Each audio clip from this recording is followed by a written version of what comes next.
From Lagos, the nation's commercial capital, this is the News at 10. Live from Channels Television. Reporting tonight, Millicent Walker.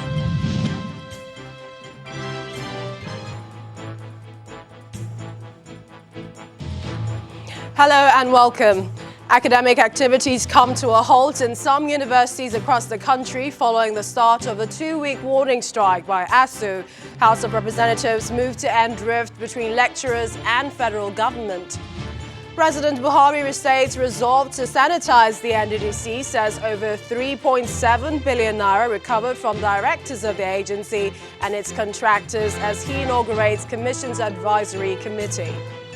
Lawyers to former Emir of Kano, Muhammadu Sanusi II, gives ultimatum for his release, challenge his detention and banishment by the Kano state government in court. And death toll from coronavirus in Italy soars, with 160 deaths recorded within 24 hours as the entire country faces lockdown. Plus, we have business, sports and news from Abuja, the FCT, and later international news from our London studios. On business news tonight, Senate passes Nigeria's Companies and Allied Matters Amendment Bill 2020, sees document building investors' confidence in financial markets.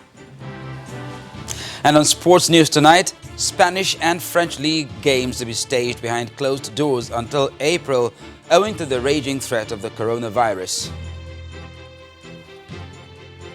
And from Abuja, House of Representatives Committee to investigate oil spill cleanups and remediation in oil-producing states, as well as the activities of a national oil spill detection and response agency.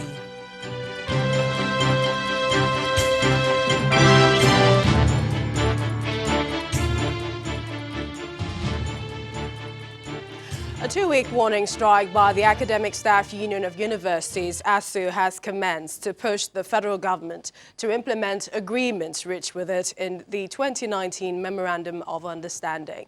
The lecturers are kicking against non-payment of salaries of their colleagues not enrolled in the federal government's integrated personnel and payroll information system.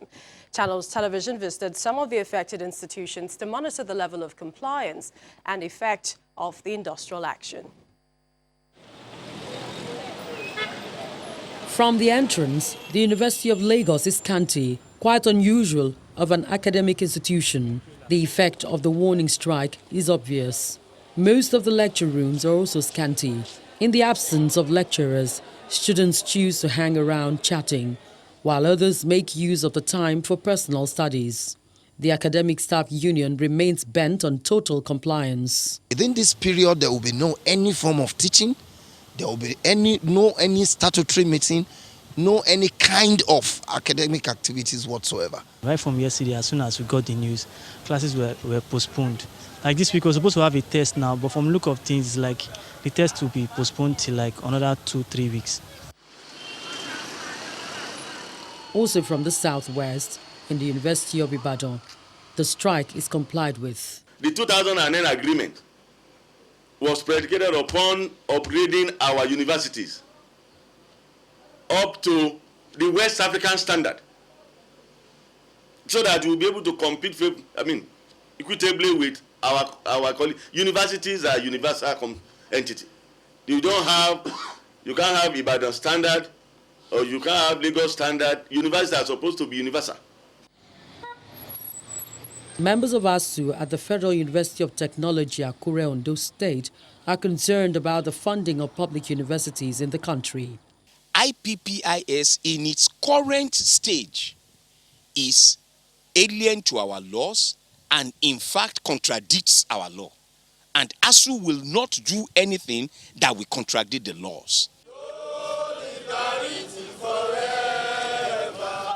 After deliberating on the decision of the National Executive Committee, ASU members of the Federal University Lokoja unanimously agreed to down tool. In the north, in Jigawa State, most students of the Federal University Duse decide to leave the campus in what may turn out to be another spell of holiday in the wake of the warning strike. It's a two-week warning strike but the effect on students and the school calendar will certainly be more than the time to be sacrificed. Hopefully, parties concerned will find a common ground for truce.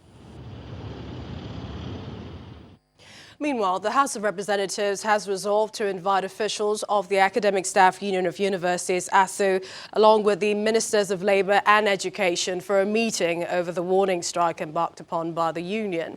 This is part of resolutions reached at the deliberations of urgent public importance on the need to intervene in the rift between the federal government and ASU over the IPIS and other underlying issues. Our correspondent Terry Kumi reports.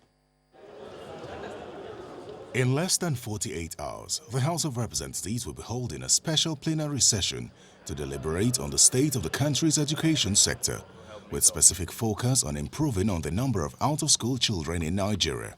Mr. Speaker, I'm standing on Order 8, Rule 4. However, the 2 weeks warning strike embarked upon by the Academic Staff Union of Universities on Monday seems to be complicating issues for the lawmakers. Youths have lost hope that they will no longer, they are not getting what is required and the best of education in this country, and that's why we have a lot of our youths going out to countries like even Benin and Cotonou to go for their university education. That's so embarrassing, Mr. Speaker. We really need to know what the problem is. What exactly is the problem with the Labour Ministry and Ministry of Education? What have these people done to them, or what do they demand or need from them that is so difficult to give? We'll be going around this circle of ASU strike. We'll come to a table to discuss what is agreed on by men who should be men of honor. It's thrown to the dustbin. The strike, according to ASU, is due to the failure of the federal government to implement a 2009 agreement and the threat by the government to stop the salaries of members of the union who have refused to be enrolled on the integrated payroll and personnel information system. ASU does not just embark on the strike. As a former secretary of ASU and chairman of ASU, I can speak authoritatively that there are several processes of consultation. Even if the federal government has entered into agreements in the past, which it cannot no longer meet by the vagaries of economic circumstances and realities, I'll plead with ASU to just sheath their sword and handle this situation calmly. When two elephants fight, they say the grass suffers, in this case, the students. The House resolves that its leadership should urgently meet with ASU and the Ministers of Labour and Education. That meeting, according to the Speaker, is to hold on Wednesday, the 11th of March. Terry Ikumi, Channels Television News. From the National Assembly to the State House, where President Muhammadu Buhari today inaugurated an advisory committee for the Niger Delta Development Commission, NDDC, declaring that over 3.7 billion naira and assets worth billions have been recovered from contractors and former directors of the commission. These figures came up during the inauguration ceremony at the State House. The President asked members of the committee to work diligently with the Monitoring Committee and the NDDC to avoid the abuses of the past.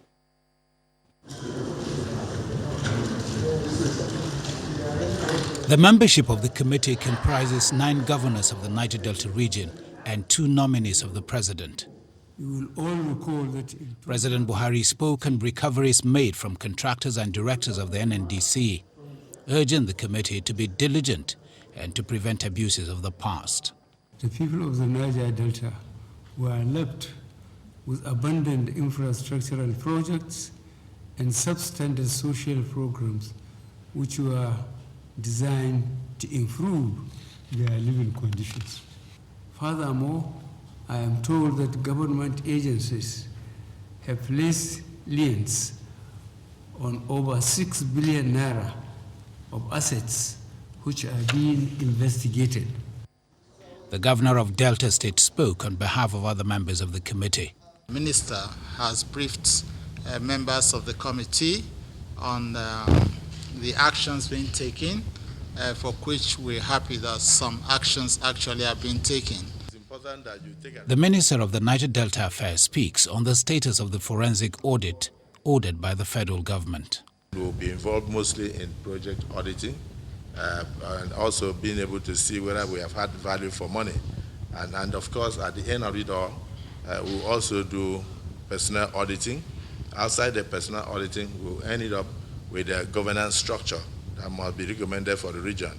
The advisory committee is expected to hold its meeting in April.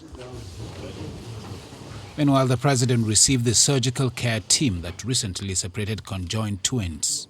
Among them is Dr. Elano Mwadinobi, the first Nigerian to be elected president of the Medical Women International Association. Also at the presidential villa were members of the Joint Health Sector Union, JOHESU. From the presidential villa, Abuja, Ibrahim Adra, Channels Television News.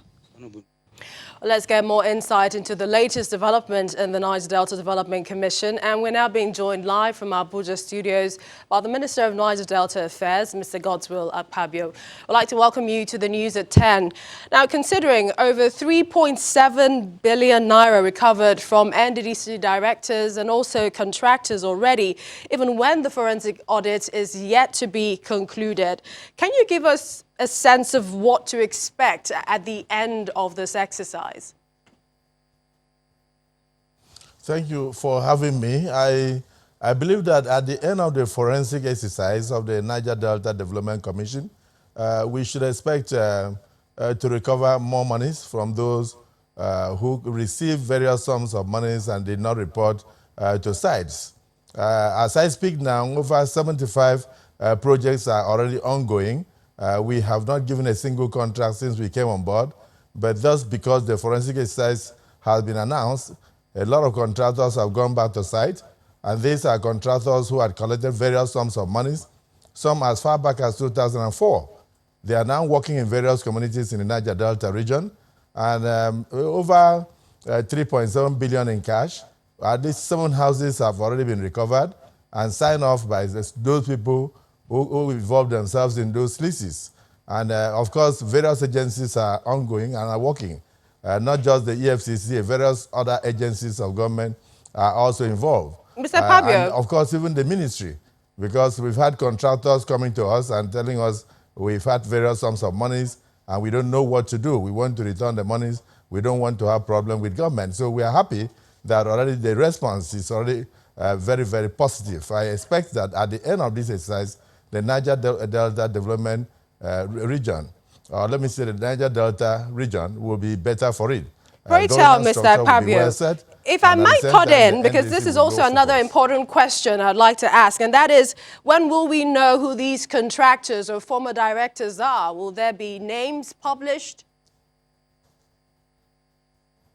Definitely the names will be made public. I know very well that the EFCC is still very coded.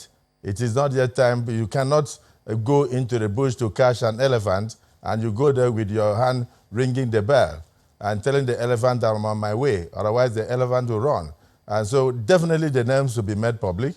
And we are urging those who know they are already involved to make all efforts to make returns because this is a very serious exercise. We have a lot of international organizations and international auditing firms that are also involved. And very soon, the Bureau of Public Procurement will make them public and they will commence the exercise. As I speak now, about 16 companies are being evaluated, and many of them, at least half of them, are with a lot of international flavor. And I'm very positive that the region can never be the same again. What happened in the past was terrible.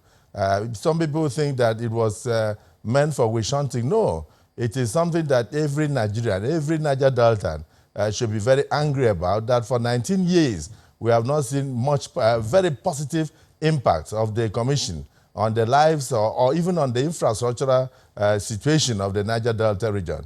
So we cannot allow the situation to continue. And I must commend this president, President Muhammadu Buhari, GCFR, is the first president to order this kind of exercise because he knows very well that he has not used the place as a place for sponsorship or for patronage of his own cronies. In the past, people used this as an ATM, and people saw it as a major cesspool of corruption. So much billions had gone into projects that were not needed in the region. And then, of course, over 12,000 abandoned projects. I mean, no sane human being will allow those things to continue. So I thank this president for the courage, and I assure Nigerians that we are poised to make sure that we make this country proud, and at the same time, we bring this situation to an end. The Niger Delta region must feel the impact of its contribution to Nigeria. We appreciate your time. The Minister of Niger Delta Affairs, Mr. Godswill Akpabio, thank you for joining us on the News at 10. Thank you for having me. In part 2, after the break, Senate raises concern over crude oil price slump in the international market to engage the executive on measures to tackle impact on the nation's economy. Do join us again.